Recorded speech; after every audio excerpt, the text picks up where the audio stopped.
Hello everyone, this is Waldorf. And the Statler. And today we're going to look at the new Daemon Legions Armybook. Oh, you forgot a word. It was supposed to be the Matt Daemon Legions. They left that out on their copy too. It's the legendary version.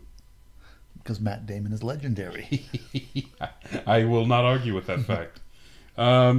It is still a beta version. Yes. It's one thing to keep in mind. This is not, final. They're still doing point adjustments and things like that. Right. Lock it in, April or something like that? Don't know. I am not privy to that information. Yes, and unlike all our previous Army book reviews, you've taken the time to actually cut and paste all of the I did rules because you'll see later on because it helps. Yes. Now I skipped over. They did there's a ton of fantastic artwork in this book. There's really good artwork.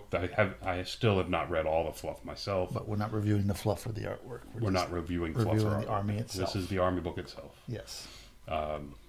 Make your own judgments against the fluff and artwork. Yes. It's just nice that they've. We both like fluff, so we're glad that they have it because it helps people who want to be a little creative with the army do different things. Agreed. So, army-wide special rules for the demons. We have Immortal Denizens. Casting rolls made by models in a Daemon Legions army with 1 or 2 dice. Gain +1 casting modifier. For casting rolls with a single magic die, a natural roll of 1 or 2 is always a failed, regardless of any modifiers. In addition, each player adds 2 Veil tokens to their Veil token pool in the magic phase during the Siphon the Veil, when they are the active player. Right. So it's a slightly higher magic game when these guys are in play. Right. Well, the fluff, they want to make this the magic army, so right. They're creatures of magic, etc. So the veil breezes or whatever are slipping through. And then you get the +1 to cast modifier, which is with low numbers of dice. So it does get you wanting to cast lots of spells with these guys. Because you'll see, some of them have some of the spells they can take on their, the Conclave rules and their fixed spell for the unit are very low casting. Like the Hereditary spell you'll see in a minute is a casting of 4. Right. With +1 to cast, that means it goes on a 3. Yep. So you can throw a single die at it, and you've got a 2/3 chance of getting it off. Yep. So anyway, then they've kind of nice adding thaumaturgy to it. Correct, with the hand of hand of heaven or the really low cost spell. Right, there. Really gives you some potential to cast some stuff. Yep. Moving on. Next army ride rule is at Aegis. Units Aegis save. Aegis or Aegis? I don't know how to spell that word. Aegis. Aegis? Or Aegis. You just said either one. That's what I've heard. Aegis. I've heard Aegis. Okay. I guess we have to look it up. Unit profiles in this army book contain additional characteristics. You're the native English speaker. Which, that's not a native English word. No. There's no AE word in English. Which correspond to the unit's Aegis saves, shortened AEG. This characteristic is treated as if it had the unit had their personal protection Aegis written on their profile, where X is basically they just added a stat on the stat line for Aegis. Yes. Because almost every unit in this army has a save. It's their egg save. An AEG save. Yeah. It's an egg save. Yeah, there you go. So what do they have? Egg save. Can't argue with it. Army model rules. Universal rules. Dominion. At the start of each friendly player turn, you may choose one friendly unit within the commanding presence range of the model with Dominion. All rank and file models in the chosen unit are affected as described in the Dominion rule in the character's entry. The effect lasts until the end of next player turn. Okay. So as we'll see, all of the big characters have a Dominion rule, so they basically can use it as a boost to units in the army. And weapons. The special army weapon they've added here is the Dark Fire. This is a shooting weapon. Has a range of 18, 2 shots, strength 4, AP 0, and accurate. Now, the trick about this weapon is armor saves of 1, 2, and 3 are always considered failed, regardless of the armor of the target. That and 2 strength 4 attacks. Now, it is kind of weird because It's weird that it's listed here. this army book is full of special rules and special weapons, etc. Why this particular one ended up in the army rules is kind of odd. When It's only a one single unit. has it. I think one unit. Well, I think it was a character. You can take it, but Okay. still, it's not. Yeah, it's kind of an odd one. Yep.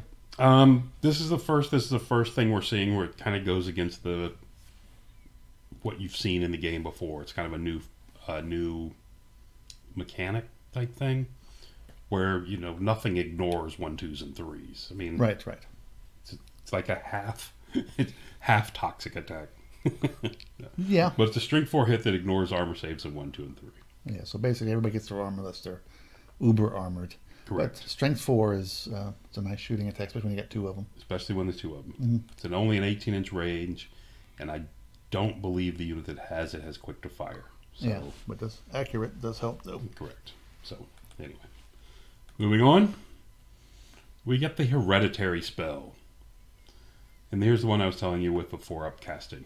Right. This is the Spear of Infinity. Infinity and Beyond. It's the Buzz Lightyear spear. This is the Buzz Lightyear spear. Um, It's a new name for it. the target suffers a hit with strength 2, in brackets 5, multiple wounds 2 for the bracket, AP 2, area attack 1, 5. Oh, good, they fixed this. It's a 1, 5, not a 5, 1. Yeah. Perfect. That was one of my complaints earlier. Right. So the one target gets a strength 5, and then up to 4 more at strength 2. Right. It's basically a bolt thrower attack. Correct. But for each non-attribute spell successfully cast earlier in the same magic phase, hits from the spear gain +1 strength. Right. So my reading of this is the second successful cast. If there's already been a spell. successful cast of any spell, this becomes strength 3, 6. And then a second one, 4, 7.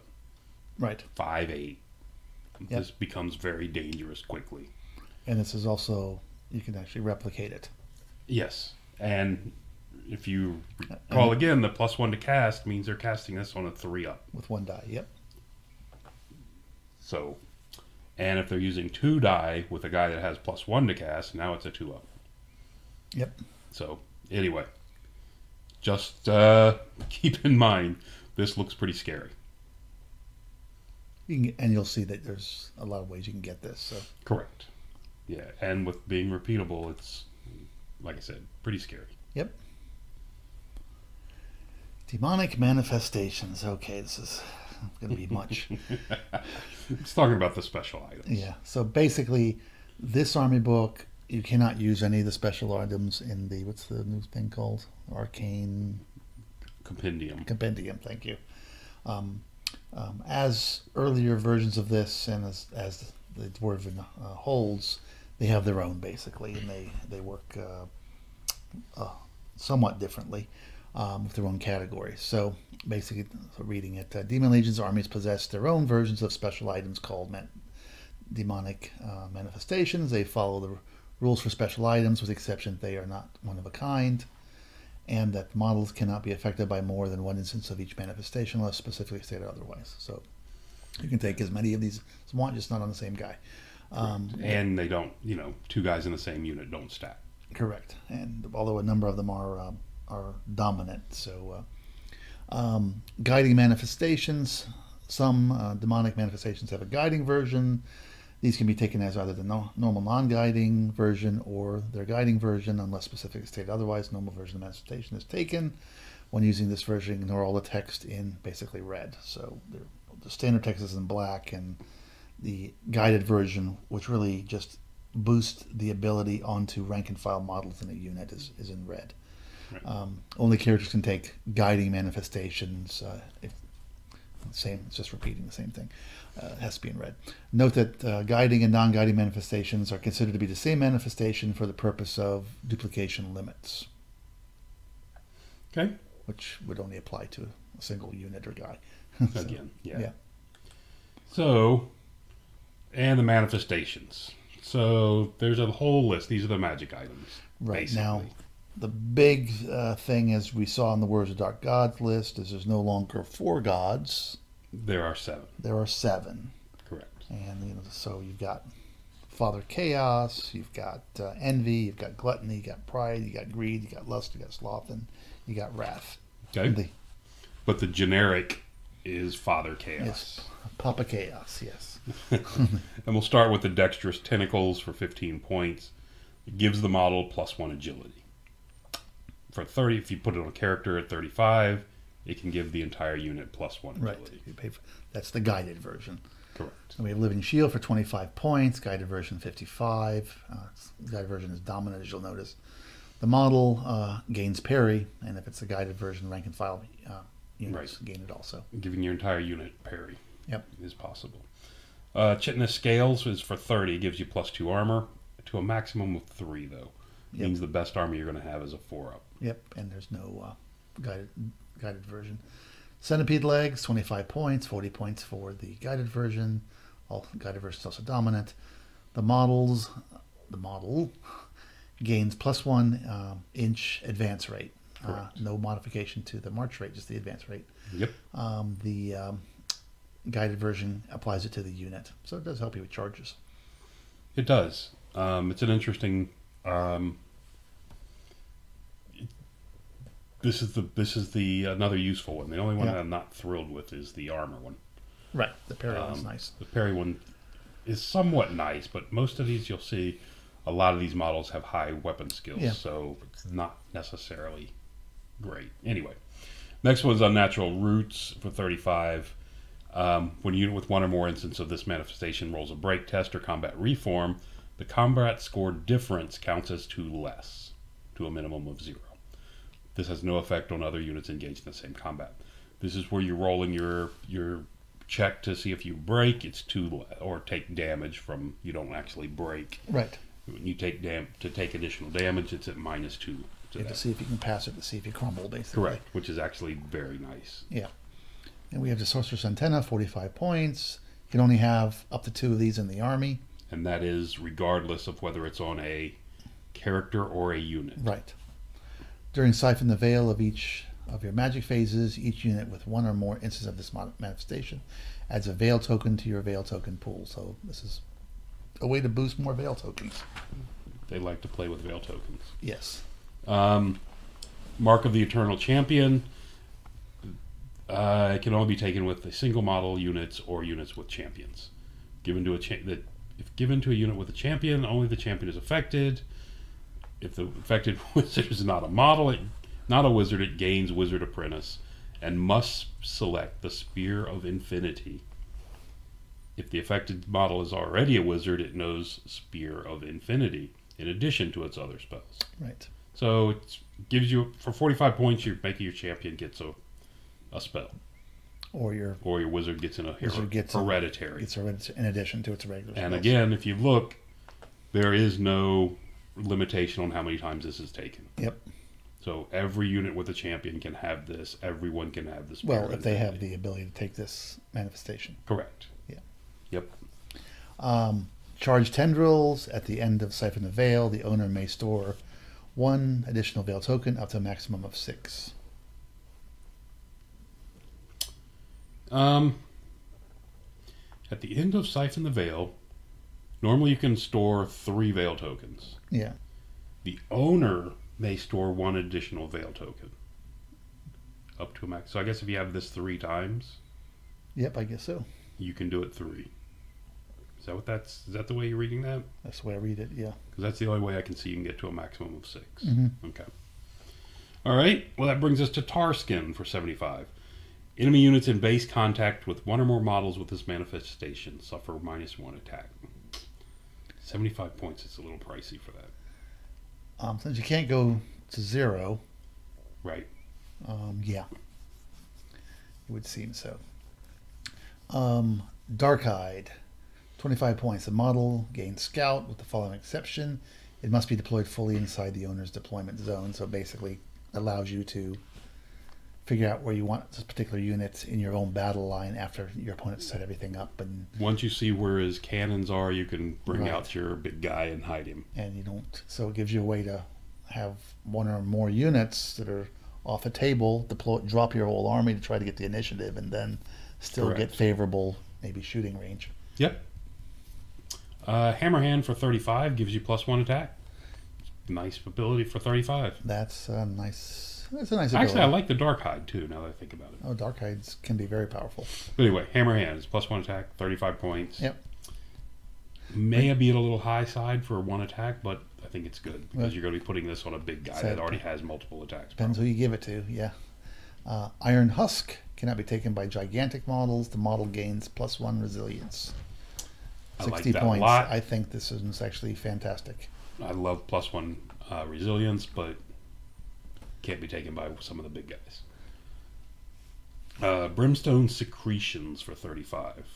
65 if you give it to the unit. Attacks made against the model and rank and file if it's the dominant no longer are divine. This is really nice for your big guy who's worried about divination magic.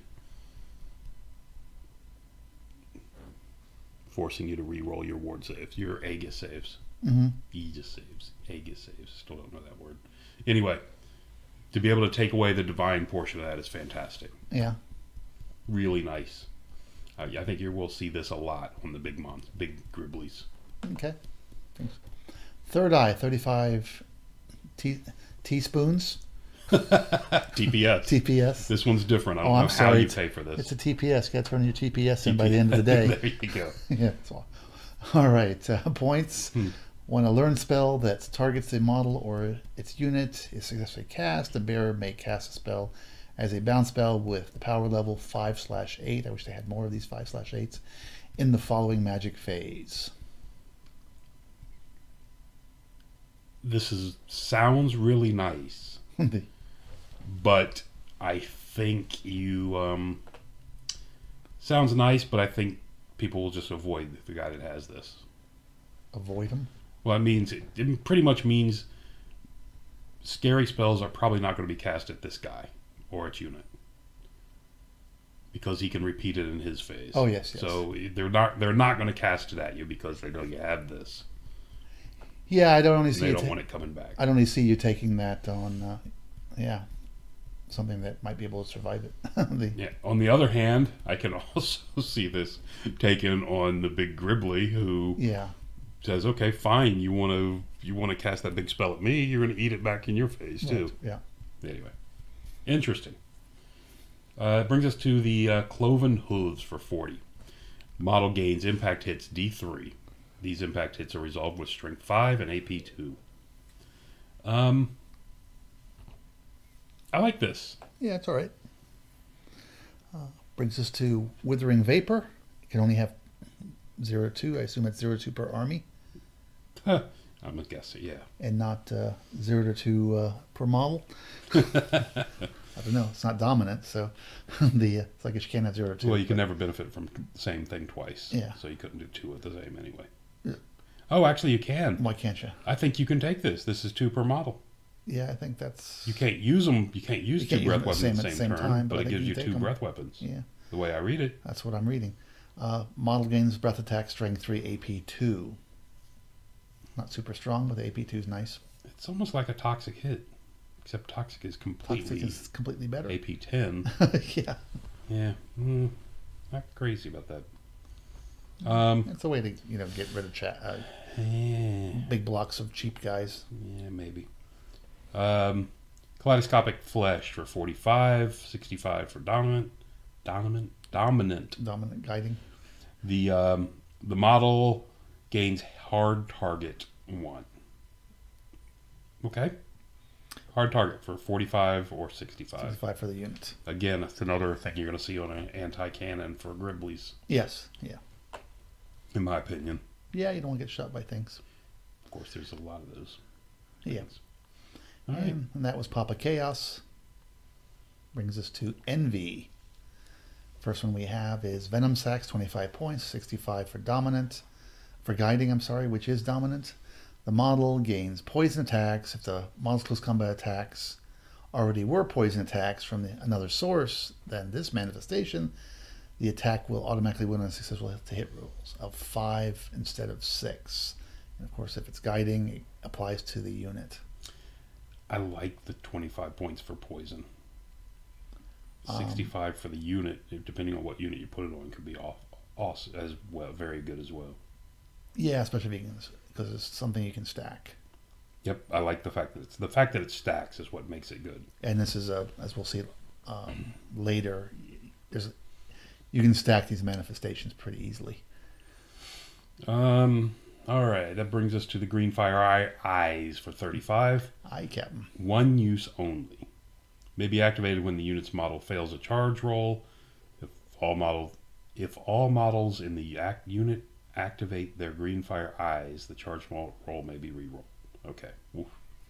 Okay. A little wordy, but yes. Yeah. 35 per reroll charge for a single on something yep. is pretty good because you want that big thing in. Yeah. Right? Yeah, yeah. Piercing spike, 25 points, 45 points for guiding. It's dominant, it's guiding. Close combat attacks against enemy models with an armor value of 3 or higher made by this model gain +1 strength. Yeah, this I'm not sold on. Yeah, because it's only good against high armor things. Well, not only, but it's not helping you against the armor because it's not giving you Correct. AP. Correct. Yeah, that just... Well, it's actually counterproductive if you think about it. Cause it's counterproductive? Well, it's called piercing strike, so you get the idea that it's for killing armor. Correct, but it's not. It doesn't help you with the armor at all. It only helps you with your strength. It helps you wound the guy, but he's still got his armor. It's like, oh, I still got a 2-up armor save, so Yeah. whatever. Anyway. Unless they made a typo or something. Yeah. Anyway. So that was Envy. And you see that all of the other marks or whatever, manifestations, only have a few. They don't have as many as the Papa Chaos ones. So that'll bring us to Gluttony. Gluttony has the Unhinging Jaw for 40 points, 55 if it's the dominant version. The model must re-roll failed to wound rolls from close combat attacks against all large or gigantic. I like this. Yeah. I like this. If you're going to build a specific unit to fight those types of things. Yeah. It's good against ogres. Yeah. I like it. I think is good against ogres. Yeah, that would be true. Digestive vomit, speaking of large infantry types of weapons. 45 points, 60 points for the guiding, which is dominant. One use only, must be activated the first time the bearer's unit performs a post-combat pivot or a post-combat reform, which a lot of people don't seem to know the difference. The model gains +1 strength, +1 armor penetration until the end of the game. So basically, you are either have to eliminate something in combat or choose not to chase it down and then do a pivot or a reform to get this for the rest of the game. Correct. So you don't want to stick your chaff in front of this unit. This is to me like an anti-chaff kind of thing. It's really an anti-chaff thing because a unit that gets chaffed up by this becomes bigger. Yes. I like this a lot. Yeah. The danger to it, of course, is that you never get to use it. Right. It never comes into play. Right. And it's one use only. It must be activated the first time the bearer and that's the only time it can be activated is at this. Right. I had the question as it says, well, it must be activated here. Do I have the option of activating it earlier? No, you do not. Whoops. Well, it's written the same way as all the other musts. Yeah, and the must mays. and the may and yeah. All right, that brings us to the Brood Mother for 40 or 70 points for the larger version, the guiding version. Cannot be taken by gigantic models, and it is dominant all the time, whether it's guiding or not. At the end of each round of combat during which the model's unit was engaged in combat, roll a d6 and add the number of unsaved wounds caused by close combat attacks from the models with Brood Mother. On a score of 7 or more, the unit raises D3 health points. Yes. So, note raises, not heals. So, you put this on something. It's another kind of works as kind of anti-chaff. he doesn't want to put chaff in front of you because you're going to gain wounds. Yeah. Every time this unit fights, it's got a good chance of gaining wounds. Yep. The other thing to note from my reading of this is it's unsaved wounds. Unsaved wounds are not casualties. Correct. So if that eagle sits in front of me and I do 6 wounds to it, my reading of this is it applies 6 to this, to the plus 6 to the die roll, because they're unsaved wounds. Anyway. Oh, you don't think it's capped by the wound pool? I don't think so. Not by the way I read wounds. Anyway. Yeah, I would agree. The way it's written, it's not capped by the wound pool. I wonder if that's a mistake. Don't know. I don't. But whether it is or not doesn't matter. It's a nice way to keep your units fighting, even in regular combats, because it's not about beating your opponent. It's just about causing wounds. Causing wounds and being able to, raise stuff back up. Yeah. Yeah, it could be interesting. I mean, you could end up with a much bigger unit you started with. Yeah, or keeping a unit and fight for a while. So, I'm sorry. Did you back up for a second? Nope. Can't go backwards. Always onward. The interesting thing here, it's dominant. Okay. Yeah, always dominant. It's always dominant, which is the first time we've seen that. Correct. Okay. You weren't listening. Manifestations of pride. I wasn't. I was interrupted. Manifestations of pride. Horns of hubris. 30 points, 40 points for the guided version, which is dominant. The model gains Vanguard 6 inches. So this is one of the few times we've seen Vanguard is of less than 12. And if it's the guiding version, you get rank and file units. Correct. Rank and file models get it. It's kind of interesting, but 6-inch Vanguard is not that. Anyway, not that great. Well, I mean, if you're trying to get forward, right? It's not great for doing the big flanking movement, maybe, depending how fast. Because there are some things in this army that are really fast. There are. So you can put on Another something 6, that already moves 18. You're at the 24.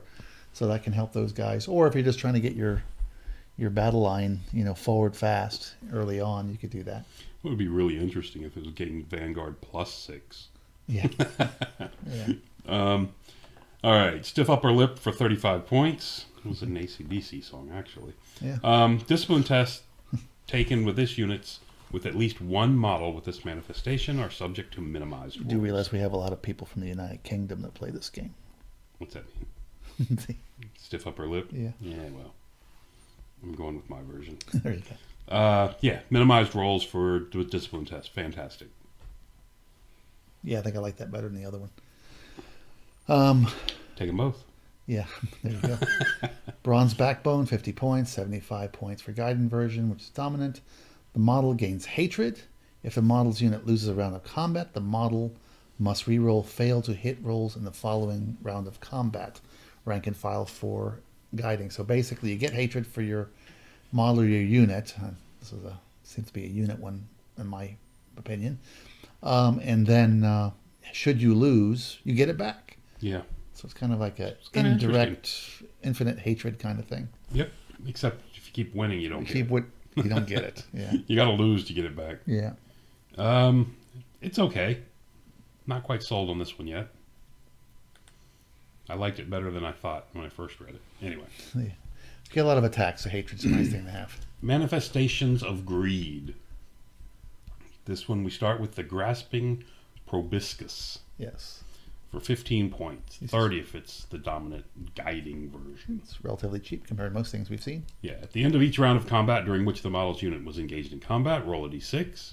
Add the number of unsaved wounds caused by the close combat attacks. And on a score of 6 or more, you gain a Veil token. Yep. And here's yet another way to gain Veil tokens. Yep. Okay. If you got the 15 points to throw onto something, fantastic. Yep. Gain a Veil token. Yep. Knock yourself out. Well, so you can really make it so you have you're getting Correct. a lot of Veil tokens in your magic phase. You really build your army around that. And even outside your magic phase, there's a Yeah. couple ways to generate a few. Yeah. Well, I guess this one. I mean, for using them. Divining Snout, 35 points, 55 points for guiding, which is dominant. The model must reroll failed charge range rolls when rolling for charge range against a unit that contains one special item. In addition, the charge unit contains more than one special item. All models with the Divine Snout also gain +2" advance rate for the charge range roll. The effects only apply if all models in the unit are affected by Divining Snout. Okay. Okay, so basically, if somebody's got some magic item, special item or something, it gives you a bonus to your charge rolls. Yeah. And a lot of units have banners or something, right? A banner or a character. Or a character with something, yeah. Yep. Brings us to Smothering Coils for 20 points, 45 for the guiding version. Interesting thing here is this first guiding version that is not dominant. The model and the rank and file models, if it's dominant, if it's guiding, gain +1 to wound with close combat attacks against models with scoring. I really like this one. +1 to wound against scoring units. Yep. I like it, but it's limited, and that's the scoring units. Right. Because a lot of times the scoring units are the easy ones to hurt. It can be. I mean, there's a lot of good special scoring units. Yep. All right. And they tend to have more models. You want to get rid of them. Manifestations of Lust. Hot Blood. Oh, baby.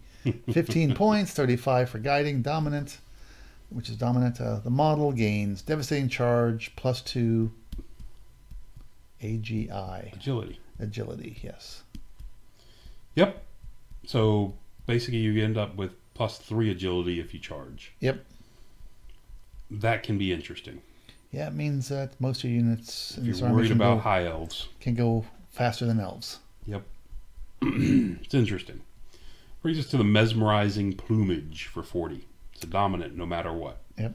Friendly units, including the bearer's unit, engaged in the same combat as one or more models with this manifestation, gain +1 offensive skill and +1 defensive skill while engaged in that combat. So you and all your buddies in that same fight gain an offensive and a defensive weapon skill. Yeah. That's kind of neat. It is. I'm just curious why it matters if you're engaged in combat or not, since that's the only time you can use those. Is there a test? No, I can't think of anything that does an offensive or weapon defensive skill test. Yeah. Okay. Okay, brings us to Roaming Hands. I used to be accused of that in my youth. 40 points. 40 points for the guiding version. That's interesting. Interesting, Same yeah. cost. And it's dominant. It is dominant. In that case. When the unit is engaged with an enemy's unit's flank or rear facing. It kind of goes along with your little story, doesn't yes. it? Yes. The model gains +1 strength and +1 armor penetration. Okay. And the guiding is rank and file. So you get a bonus if you are attacking the flank or rear. It's kind of conditional. Unlike some of the other ones. A lot of them are conditional. Yeah. I'm just saying this is kind of conditional. This is very conditional. I mean, I think it sounds good, but I think a lot of your units, if they get on the flank or rear of anybody, they don't need the +1 strength. They don't need much help. So. Good point. Let's go to the Manifestations of Sloth. Yes. Sloth. It has the Segmented Shell for 35 points. 50 for the guiding version, which becomes dominant. When the bearer suffers a wound from an attack with multiple wounds, the number of wounds that it is multiplied into is reduced by 1 to a minimum of 1. So, all attacks that do D3 at most can do 2 to you. Yep. And most of the time they're going to be doing 1 to you. Yep, whether they do 2, they do 1. Or this is, whatever. I like this a lot. And I think this would be... You'll see this on Big Gribbly. Again, it's going to be on the Big Gribbly, guys. Yep, they don't want those cannonballs to the face. Correct. Or whatever. The Aura of Despair. 50 points. It's dominant in all forms.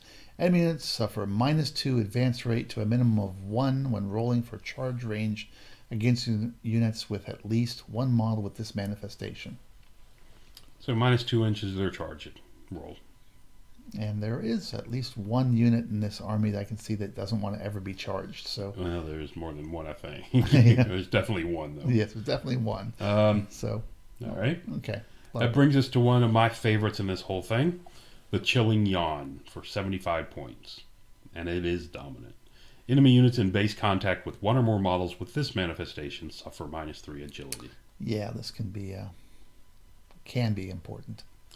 This could be pretty important depending on who you're playing against. Right. You know, you run this and you're playing against an army with low initiative, a low agility. It's not going to help you that much. But any elves or warriors, and then I'll be pretty happy. Correct. To a certain degree, well. It's interesting they rated this. They rated this worth 75 points to give it to a single unit. Yeah. But I can think of someone who gets this in a 9-inch or a bubble, aura, which ends up being like a 20-inch bubble.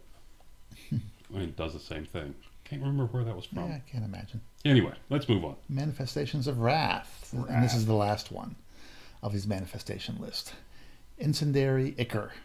15 points, another cheap one. The model gains Aegis, 2+ against flaming attacks, so basically you're flame proof. All melee attacks, including special attacks and shooting, attacks made by models with Incendiary Ichor become flaming attacks. So you get flaming attacks and you're fireproof. Okay, it's kind of nice.